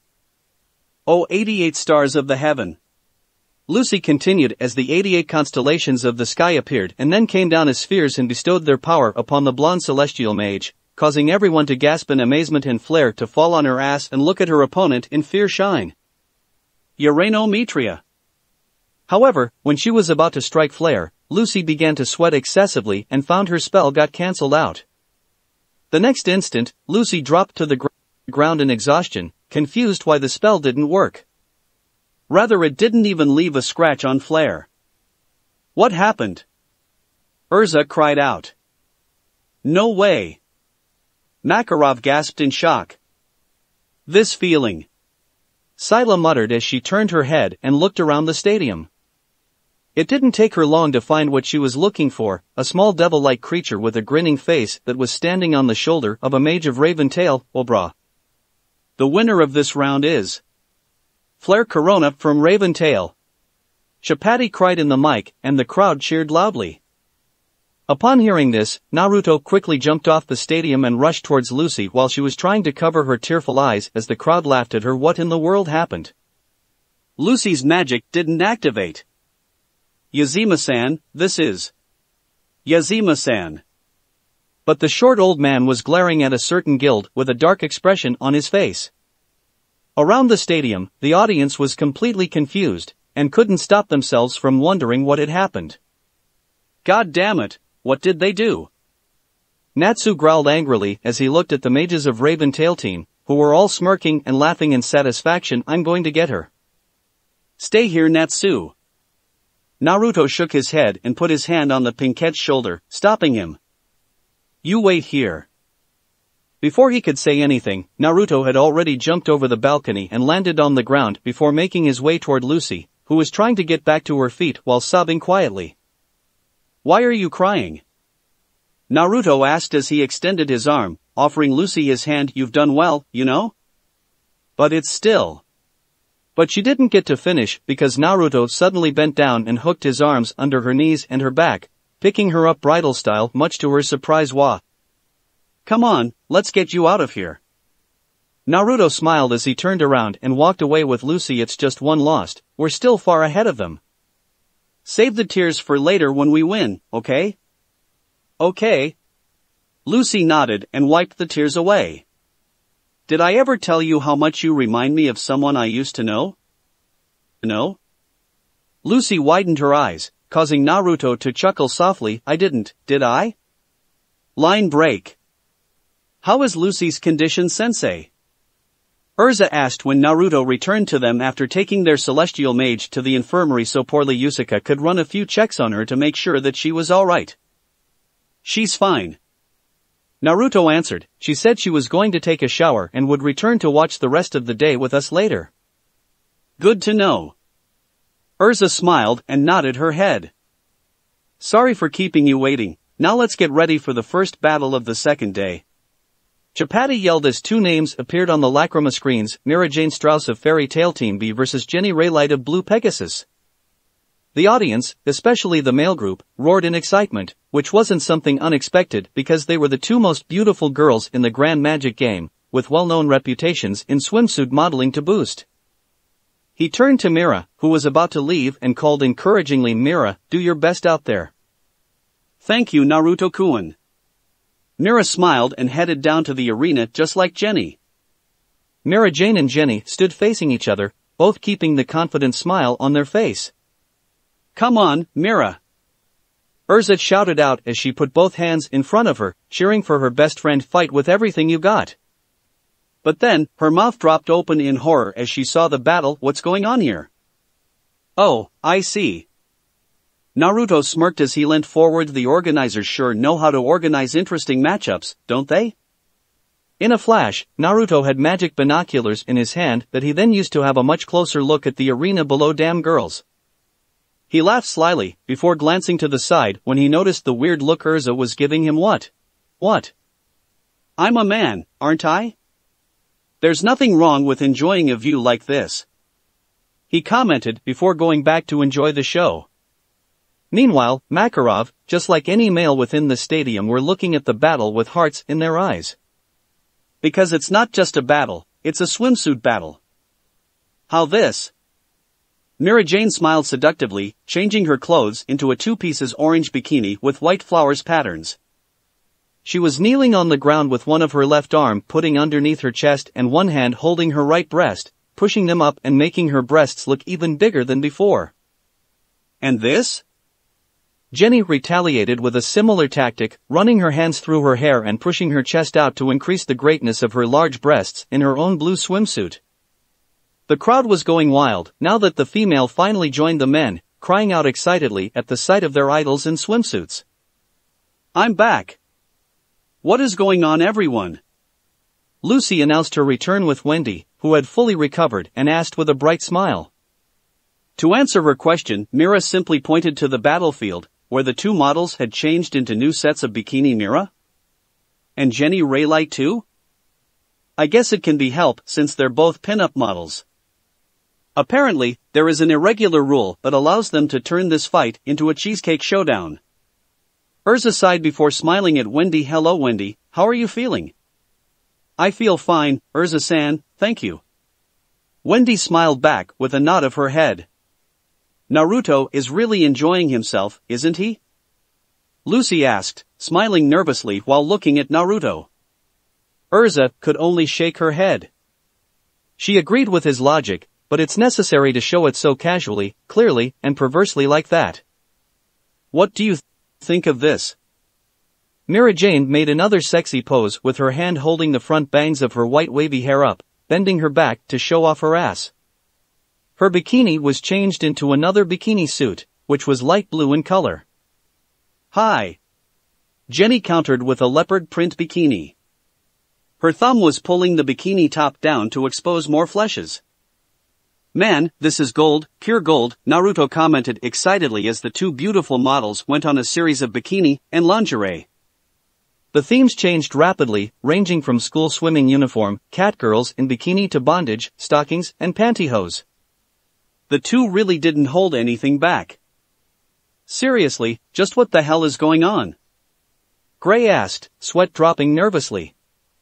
They can really do this kind of thing in a battle portion? Wendy asked while shaking slightly, feeling extremely down because of Mira and Jenny's voluptuous body, something she had always wanted to have. As expected, quite impressive, Jenny noted, smiling at her opponent. You as well, Jenny, Mira Jane admitted with a nod of her head. I didn't think you'd agree to have a swimsuit contest like this. Yeah, well, after all, I don't really like slugfests, Mira Jane confessed truthfully. We're better off if we can reach a peaceful result, no? Oh. The former swimsuit model colleagues. With both of them employing transformation magic, this is like a dream come true. Chapati cried as he gave 1 point to Jenny, while Lahar and Yazima went for Mira, but at this rate, it's never going to end, so let's make this next set the last. Here we go. Jenny muttered as her eyes shone with evil intention. Mira, it seems this is the end. This will decide who the best model is. Apparently. Mira nodded, smiling innocently. To make the victory even sweeter, how about we make a bet? Jenny asked as she pointed her hand at Mira. How about the loser appear nude in the Weekly Sorcerer magazine? The men immediately gasped in shock, with blood flowing out of their noses. Even Naruto, who could keep his composure better than anyone, nearly dropped his binoculars when Jenny declared that. Sure thing. And much to their surprise, Mira agreed with an innocent smile. What kind of unbelievable wager has been made here? Chapati cried out. The last theme shall be battle form. Jenny as her body began to glow. Let's do it, Mira. When the light died down, Jenny had a new appearance. Her head was covered by a ruffled dark headband which was attached to conical ear protectors which jut out and backwards.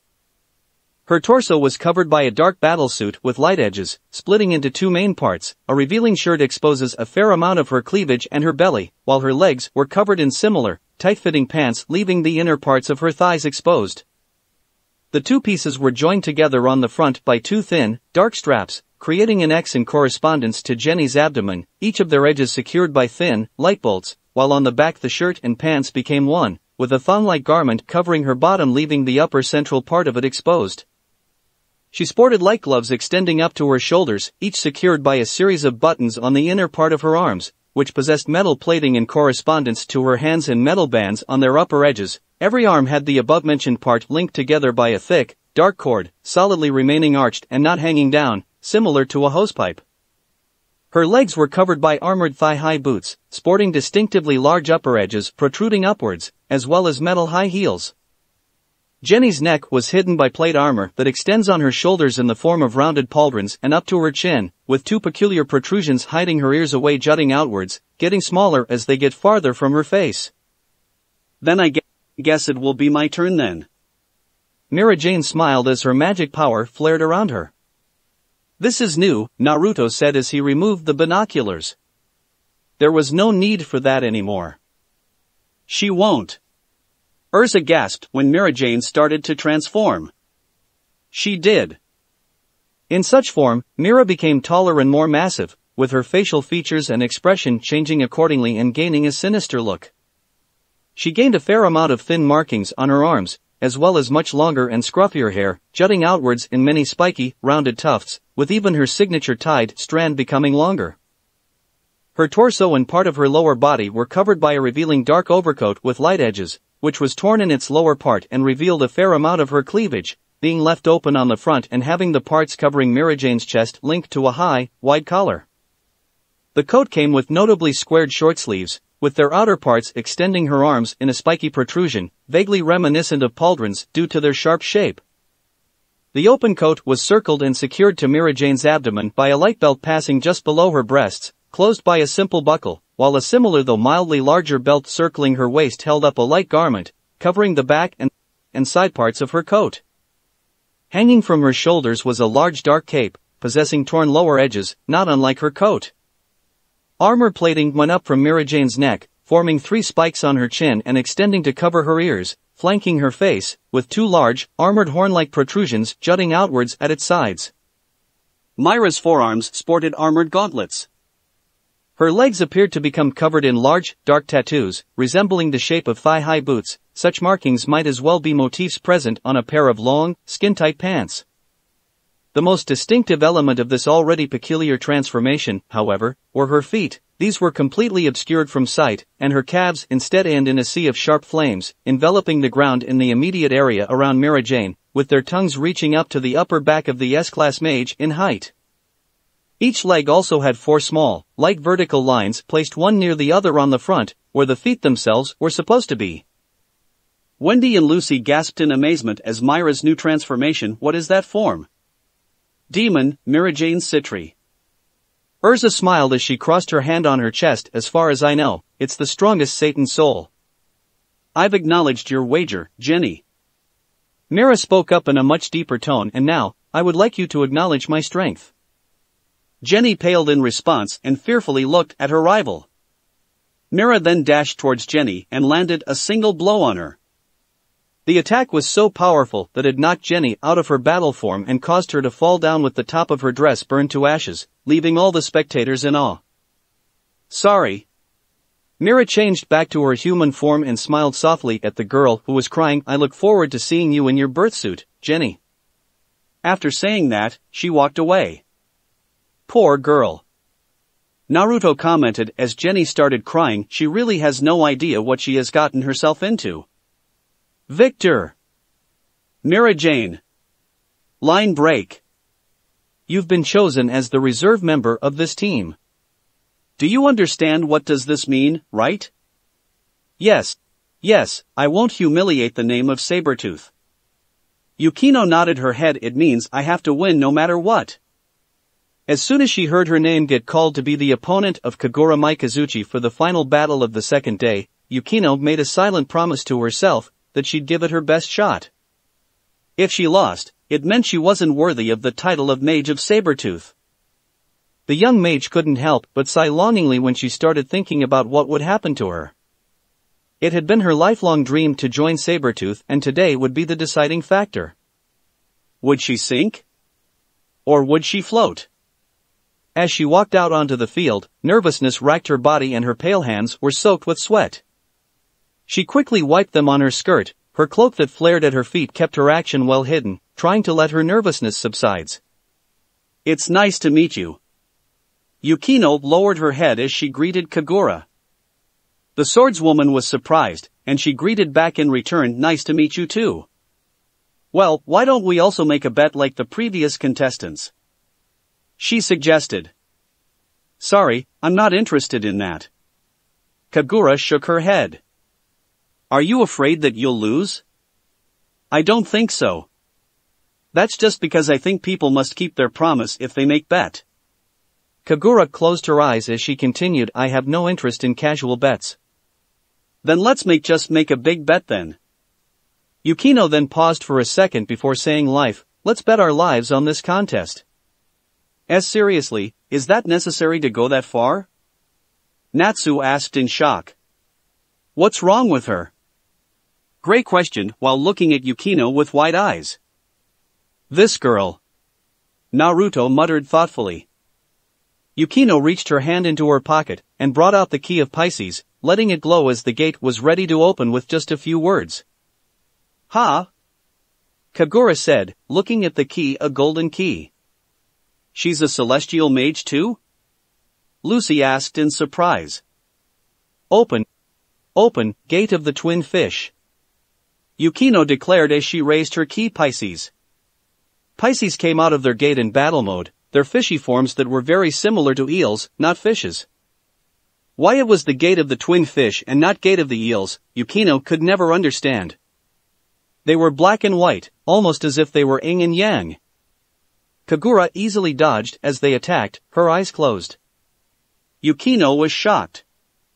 Kagura was more powerful than she had anticipated. What a waste. If you're so good at dodging, then all I need to is ground you. Yukino said, bringing out Libra's key. Open, gate of the heavenly scales, Libra. All 12 golden keys are here. Just great. The immortal shinobi muttered sarcastically as he continued to watch the fight. 2 gates? Just like Lucy of Fairy Tale, Yukino must be a powerful celestial wizard. Maintaining 2 gates is no easy task. Chapati said, which made the crowd scream and shout in excitement. As Libra appeared, the crowd went wild as they saw her revealing clothing and womanly figure. Hearts could be seen in about half of the men present. It's another stunningly beautiful zodiac spirit. Chapati yelled out. Yazima said, she's a sight for sore eyes. Libra, alter her gravity. As you wish. Libra replied, moving her hands up and down, making Kagura fall to the ground. She was being pushed down by a multitude of pressure, the result of a gravity change. Pisces. Yukino commanded, the twin fish already knowing what she was thinking, went to attack. However, Kagura had escaped at the last moment. She is good. Naruto nodded. To be able to dodge attacks from both sides in a heavy gravity field like that is actually no normal feat, I must say. I see. Yukino murmured.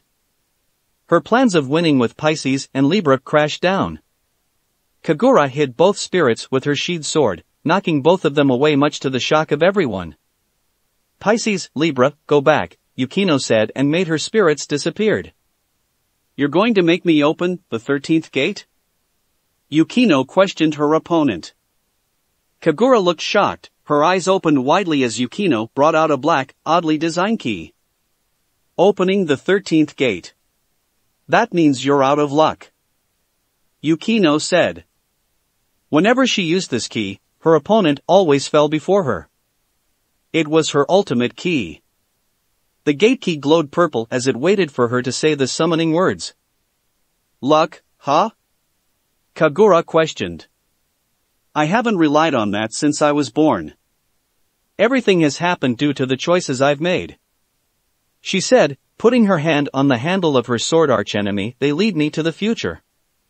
Open, gate of the snake charmer, Yukino started calmly. Ophiuchus. Yukino yelled. The great black snake appeared, the arena turning dark with purple clouds that a giant, metallic snake, Ophiuchus, reveled in. Kagura gave no response as she continued to advance forward.